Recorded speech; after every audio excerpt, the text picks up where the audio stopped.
Good morning students, मैं Mukesh Saini, PGT mathematics, government senior secondary school Khori, district Rewari, आपका इस प्रसारण में स्वागत करता हूं।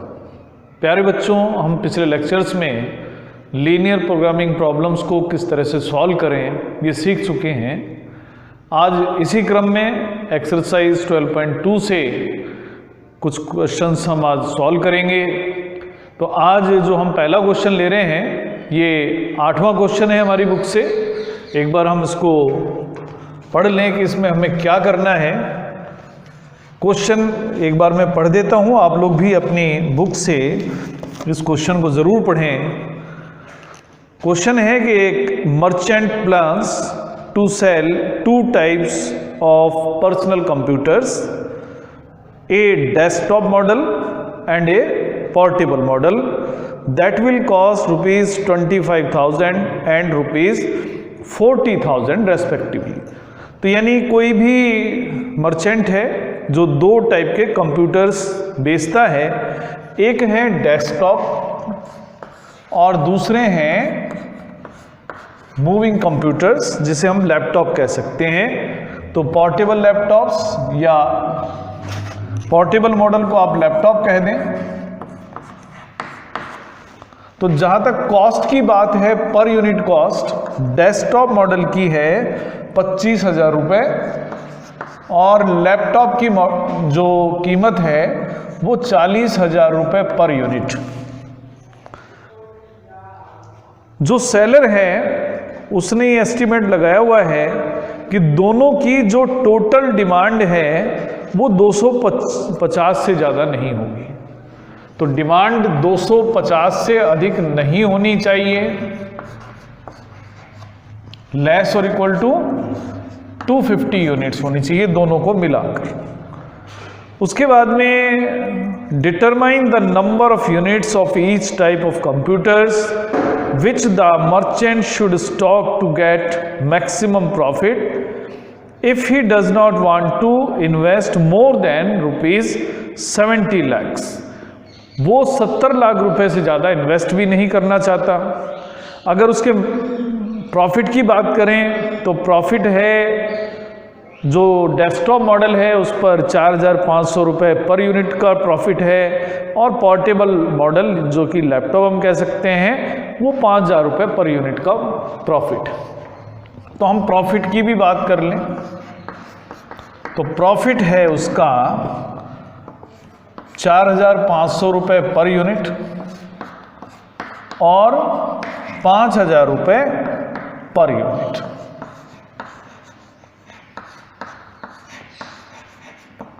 इन्वेस्टमेंट की अगर हम बात कर रहे हैं तो इन्वेस्टमेंट 70 लाख से कम होना चाहिए।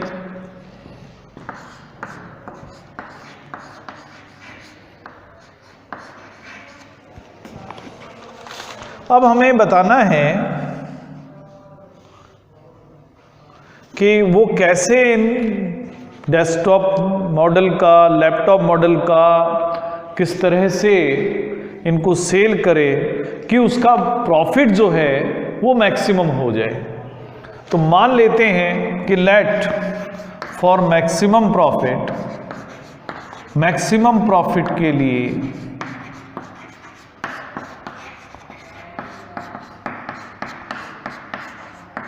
the seller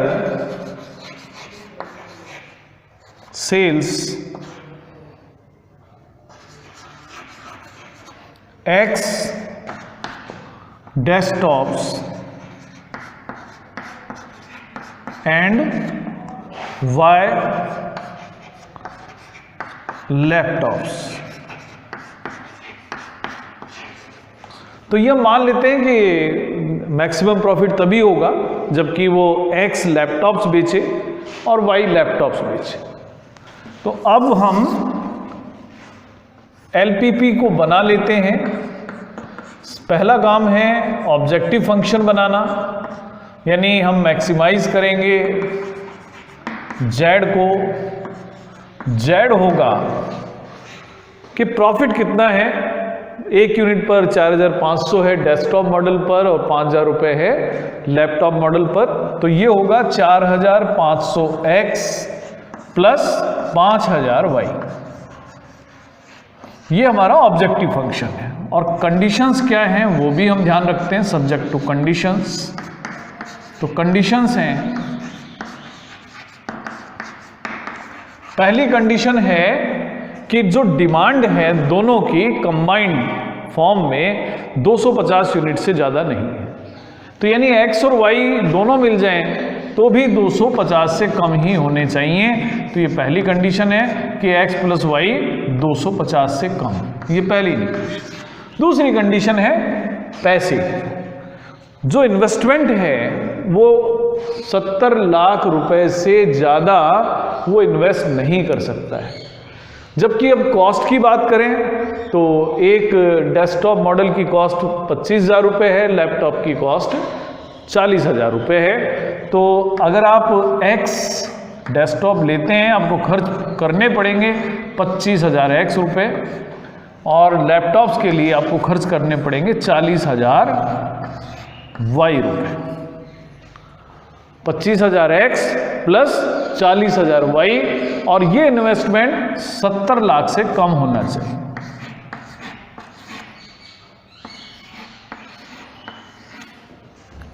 ये दूसरी कंडीशन है।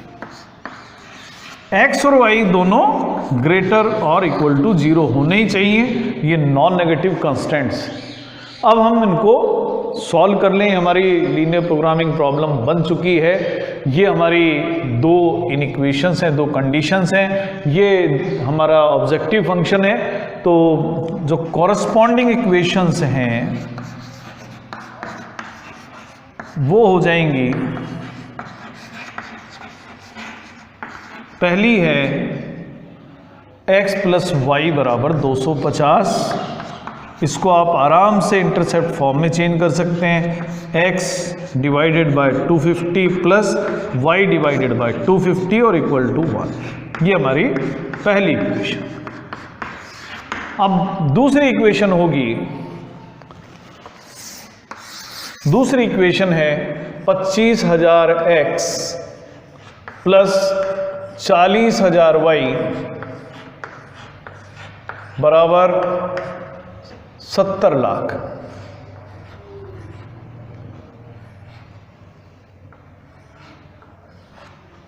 आप इसको 1000 से डिवाइड कर दें तो आपको मिलेगा 25x प्लस 40y बराबर 7,000। 7,000 से भी आप दोनों तरफ डिवाइड करें। 25x डिवाइडेड बाय 7,000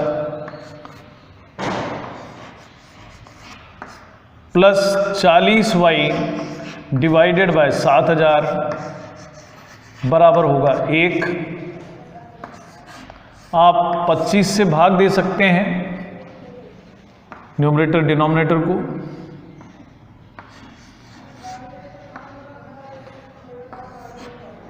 तो 25 से जब आप भाग देंगे तो ये आपको मिलेगा 280 प्लस y को भाग देंगे 175 बराबर 1। ये हमारी दूसरी इक्वेशन बनती है। आप इनको चेक भी कर लें आगे बढ़ने से पहले। अब हम दोनों इक्वेशंस का ग्राफ बनाएंगे और दोनों इक्वेशंस का ग्राफ बनाकर हम इनका फिजिबल रीजन ढूंढेंगे।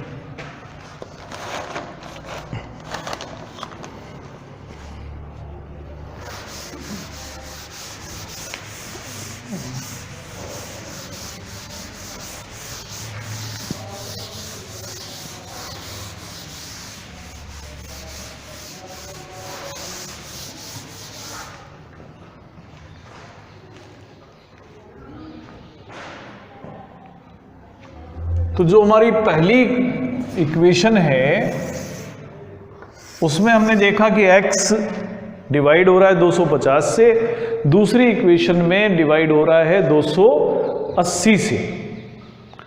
तो यानी x एक्सिस पर हमें 280 यूनिट तक शो करना है।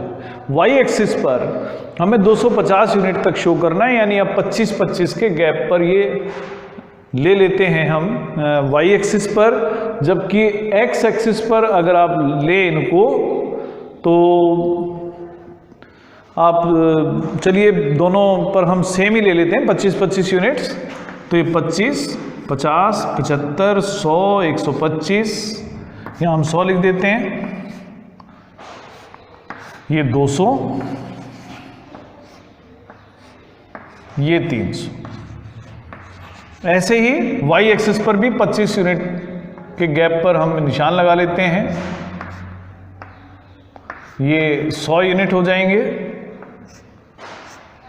ये 200। वाई एक्सिस पर हम देख रहे हैं कि जो अधिकतम यूनिट्स हमें यूज करनी है वो 250 है, यहाँ 250 है और ऊपर तक हम इसको छोड़ देते हैं। अब पहली इक्वेशन का ग्राफ ड्रा करें। x पर भी 250, y पर भी 250, तो ये हमारा पॉइंट है 250, y पर भी पॉइंट है 250, दोनों को ज्वाइन कर देते हैं। तो ये हमारा पहला लाइन का ग्राफ बना कि x प्लस वाई बराबर 250। अब हाफ प्लेन ढूंढने के लिए जो दी हुई इन इक्वेशन नंबर 1 है उसमें हम ओरिजिन का यूज करें।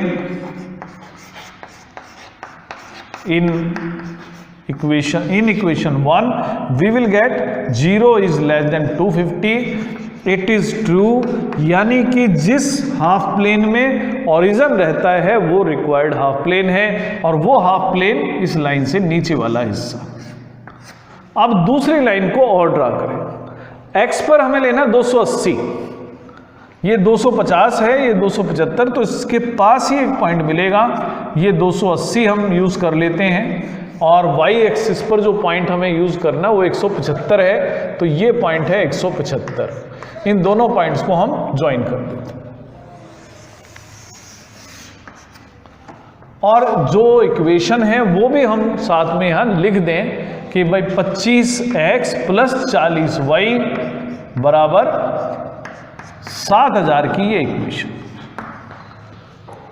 इसमें भी हम 0 यूज कर लें इन इक्वेशन में तो हमें मिलेगा कि 0 70 लाख से कम है, ये बात ट्रू है और इस कारण से जिस तरफ ओरिजिन है वही रिक्वायर्ड हाफ प्लेन है, तो रिक्वायर्ड हाफ प्लेन इस लाइन से भी नीचे वाला हिस्सा ही होगा।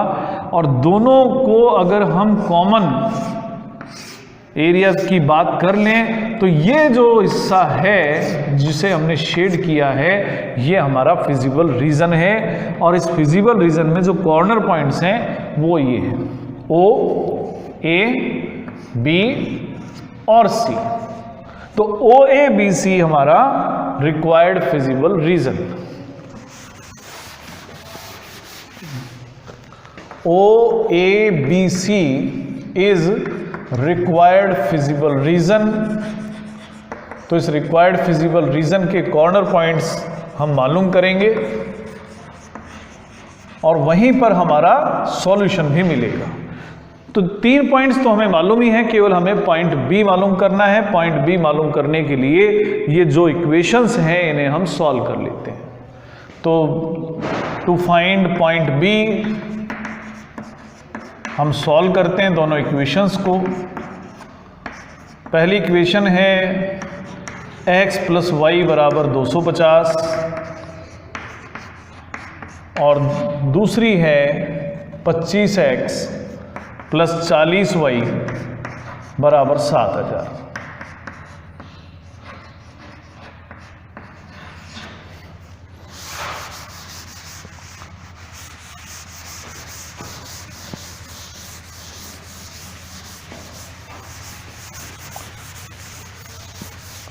ये हमारा ऑब्जेक्टिव फंक्शन है क्योंकि बाद में हमें इसमें वैल्यूज पुट करनी है, इसको हम साथ में लिख देते हैं। तो अब इन दोनों इक्वेशंस को सॉल्व करते हैं। इक्वेशन सॉल्व करने के लिए इसको 25 से गुणा कर देते हैं। 25 से गुणा होने के बाद हमारी इक्वेशन बनेगी पहली 25x प्लस 25y, 6250, 25 को 250 से गुणा करेंगे। दूसरी इक्वेशन है 25x + 40y बराबर 7000।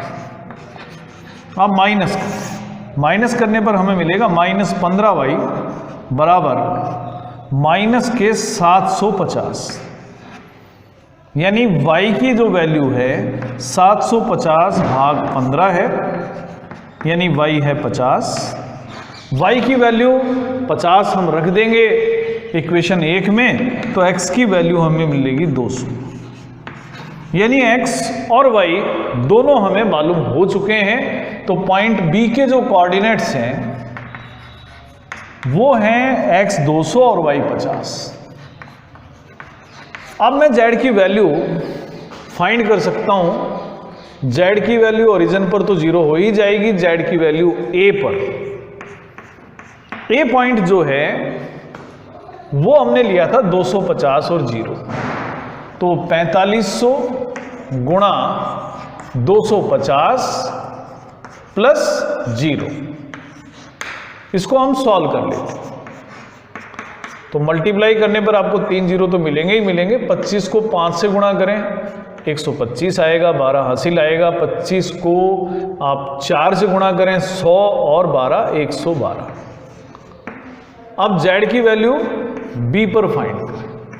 b पर फाइंड करने के लिए 4500 को आप 200 से गुणा करें प्लस 5000 को आप 50 से गुणा करें, तो आपको मिलेगा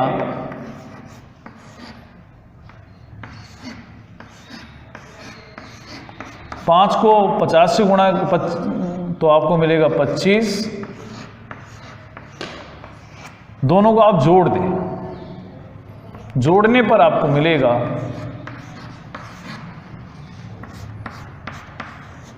ये z की वैल्यू b पर है। अब z की वैल्यू c पर 4500 गुणा 0 होगा प्लस 5000 गुणा 175 होगा। आप गुणा कर लें 0 plus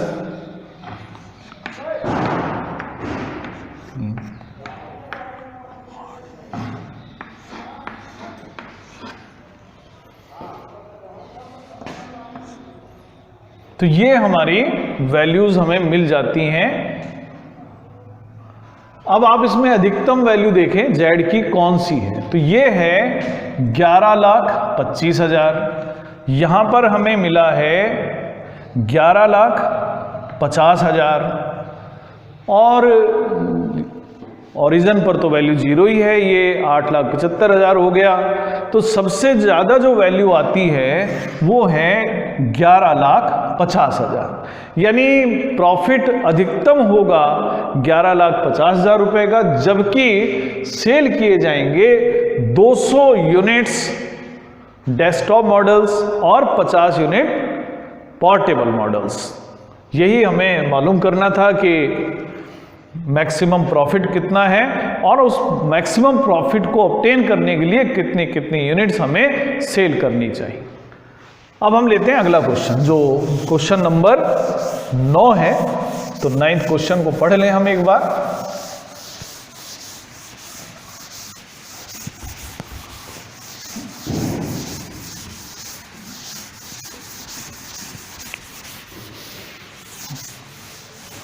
ninth question diet problem है। एक बार हम स्टेटमेंट पढ़ लेते हैं और जो हमारे काम की बातें हैं उनको नोट कर लेते हैं। नाइन्थ क्वेश्चन है, a diet is to contain at least 80 units of vitamin A and 100 units of minerals. Two foods F1 and F2 are available. Food F1 cost 4 rupees per unit and F2 cost rupees 6 per unit. 1 unit of food F1 contains 3 units of vitamin A. तो आप इतना तो जान ही चुके हैं कि किसी diet के लिए 2 प्रकार के तत्व हमें देखने हैं, एक विटामिन ए और मिनरल्स। और इनकी पूर्ति करने के लिए किसी डाइट में दो प्रकार के फूड्स अवेलेबल हैं जिनके नाम F1 और F2 है, जिनकी कॉस्ट हमें दी हुई है। तो जो कॉस्ट की अगर हम बात करें, फूड F1 की जो कॉस्ट है 4 रुपये प्रति यूनिट है और F2 की कॉस्ट 6 रुपये पर यूनिट है। 4 रुपये प्रति यूनिट और F2 की कॉस्ट है 6 रुपये प्रति यूनिट। अब बात आती है कि कितनी कितनी आवश्यकता है। फूड F1 में अगर हम बात करें तो इसमें 3 यूनिट विटामिन ए की है और मिनरल की जो इसमें मात्रा है वो 4 यूनिट है। 1 यूनिट में आपको 4 यूनिट मिनरल मिल जाएगी, जबकि F2 जो फूड है उसकी 1 यूनिट लेते हैं तो उस समय 6 यूनिट विटामिन ए की मिलती है और साथ में हमें मिलता है 3 यूनिट मिनरल्स की। ये 1 यूनिट की बात हो रही है। तो अब हमें इस एलपीपी को फॉर्म करना है और मिनिमम कॉस्ट फाइंड करनी है इस डाइट की, जिससे कि जो मिनिमम रिक्वायरमेंट है वो पूरी हो सके।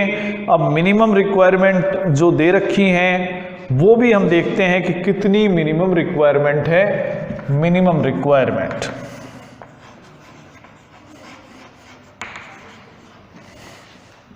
तो मिनिमम रिक्वायरमेंट की भी हम बात कर लेते हैं कि कितनी कितनी हमें,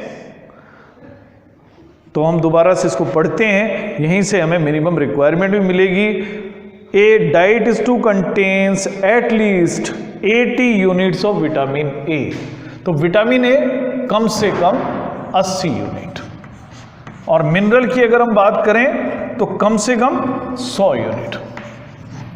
ये कम से कम मात्रा है, मात्राएं इनकी इससे ज़्यादा हो सकती हैं। तो अब हमें ऐसी डाइट तैयार करनी है जिसकी कॉस्ट मिनिमम हो लेकिन न्यूट्रिशियस वैल्यूज पूरी हो जाए।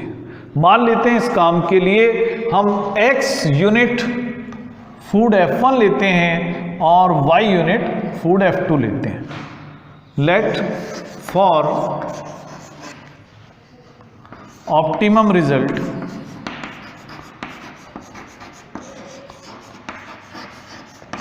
X units of vitamin A and Y units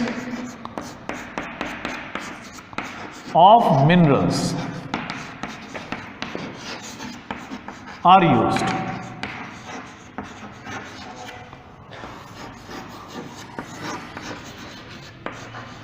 तो अब हमारा जो काम है वो है कॉस्ट को मिनिमाइज करना। तो ये हमारा ऑब्जेक्टिव फंक्शन है कि मिनिमाइज करें कॉस्ट को। कॉस्ट है तो कॉस्ट हो जाएगी 4x प्लस 6y। और कंडीशंस जो हमें ध्यान रखनी है वो है सब्जेक्ट टू कंडीशंस। पहली कंडीशन है विटामिन ए की मात्रा, जो कि फूड F1 से 3 यूनिट मिलती है। 1 यूनिट F1 को यूज़ करने पर हम X यूनिट यूज़ करेंगे, तो विटामिन ए की मात्रा 3x। इसी तरह से F2 से हमें मिलेंगे 6y। लेकिन ये दोनों अगर मिल जाएं तो 3x और 6y दोनों मिलकर 80 या उससे अधिक होनी चाहिए। इसी प्रकार से मिनरल्स के लिए हम बना सकते हैं 4x प्लस 3y और ये दोनों भी मिलकर 100 से ज़्यादा होनी चाहिए। x और y तो पॉजिटिव होने ही चाहिए। तो ये हमारी एलपीपी बन जाती है। अब हम करते हैं इसको सॉल्व करने के लिए इनकी कॉरस्पॉन्डिंग इक्वेशंस लिखते हैं और वो कॉरस्पॉन्डिंग इक्वेशंस होंगी 3x प्लस 6y बराबर 80। हम 80 का भाग दे दें तो हमें मिलेगा 3x भाग 80 6y भाग 80 बराबर 1। यानी x को हम भाग करेंगे 80/3 से, y को भाग करेंगे 80/6 से बराबर 1। अब ये भी जान लें कि 80/3 लगभग कितना होगा, तो ये 26.6 के लगभग होगा, 27 से थोड़ा कम। और 6 का भाग अगर हम 80 में देते हैं तो ये हमें मिलेगा 13 दशमलव कुछ।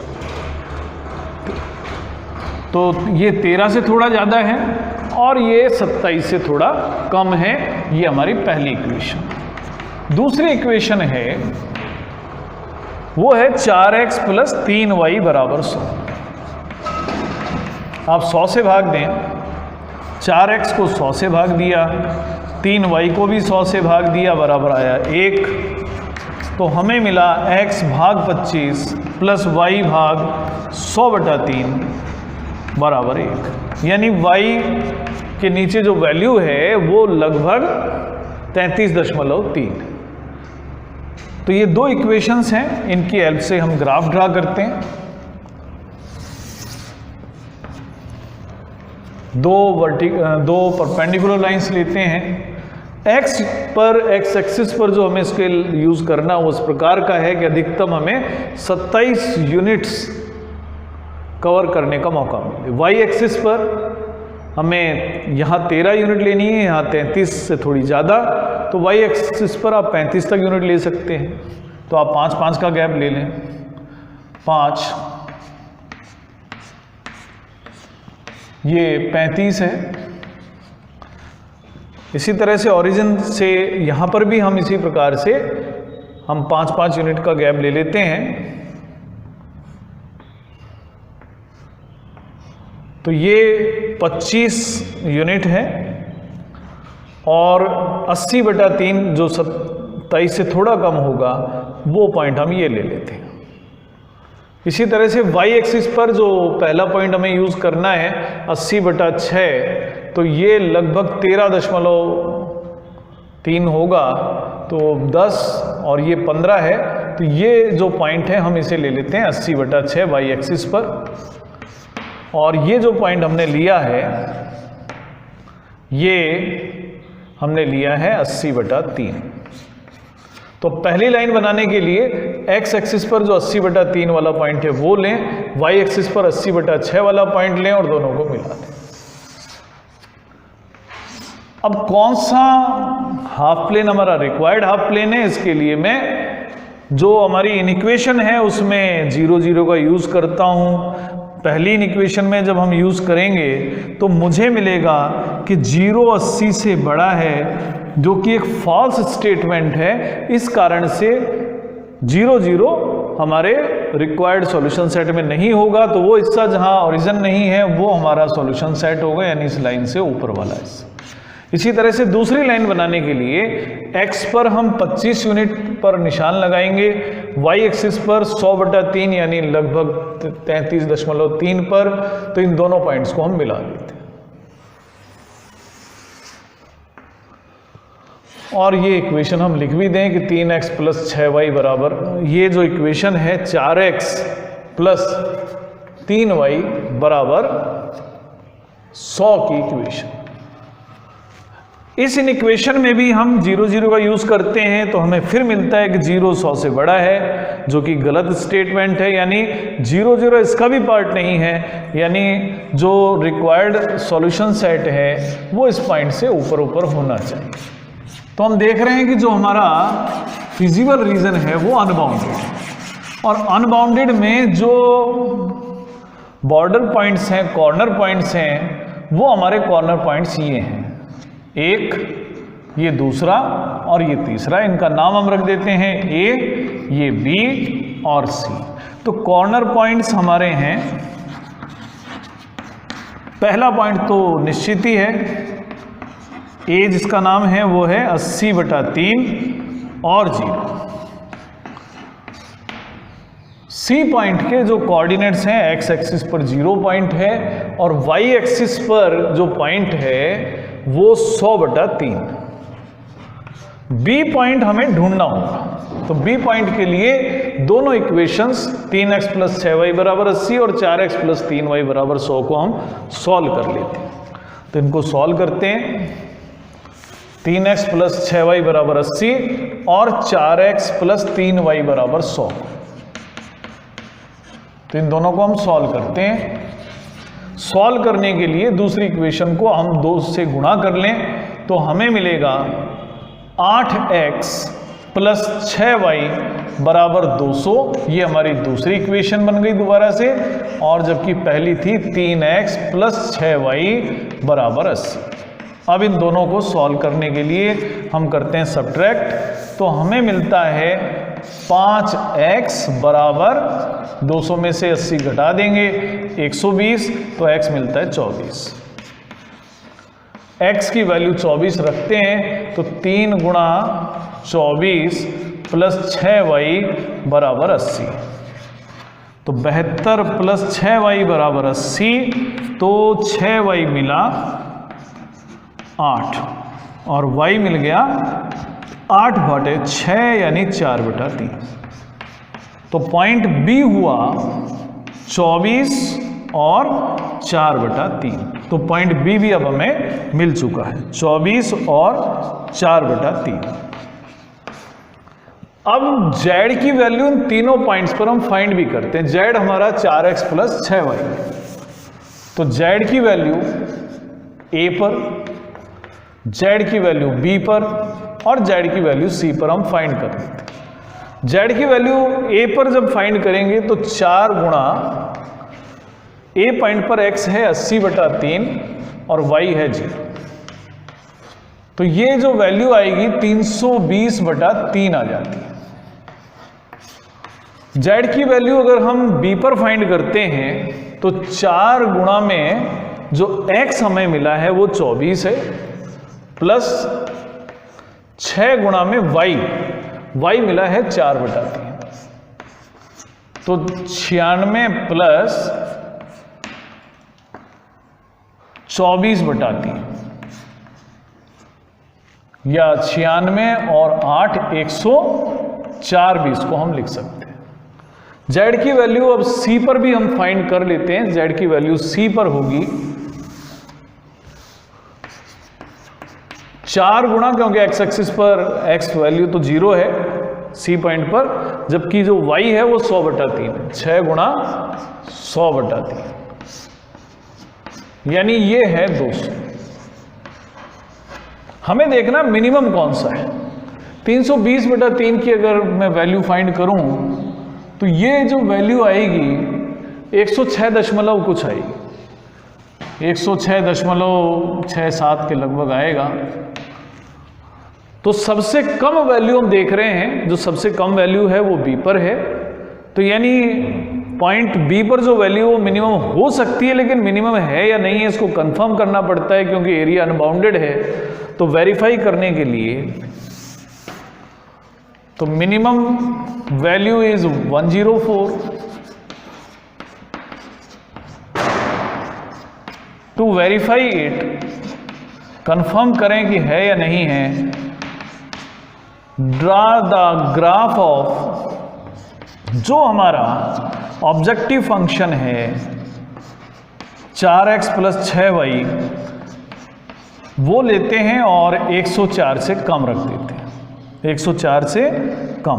4x प्लस 6y 104 से कम, आप 2 से भाग दे दें तो 2x प्लस 3y 52 से। आप इसका ग्राफ ड्रा करें। ग्राफ ड्रा करने के लिए जो कॉरस्पॉन्डिंग इक्वेशन है 2x प्लस 3y बराबर 52 है, या x/26 प्लस y भाग 52/3 बराबर 1 का ग्राफ हमें बनाना है। तो x/26 और 52/3 का मतलब 17.3 है।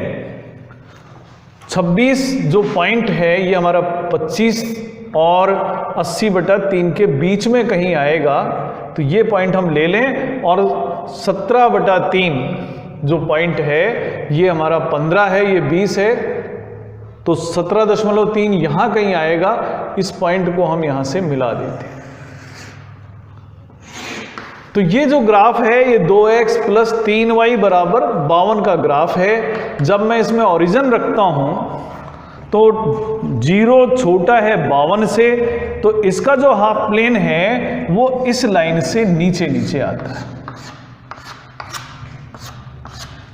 तो इस हाफ प्लेन में और फिजिबल रीजन में एक भी पॉइंट कॉमन नहीं है। इस कारण से इस प्रॉब्लम का मिनिमम वैल्यू एग्जिस्ट करेगी और मिनिमम वैल्यू 104 होगी और वो उस समय होगी जबकि x की वैल्यू 24 है और y 4/3 है। तो मिनिमम वैल्यू है इसकी 104 और वो पॉइंट B पर एग्जिस्ट करती है।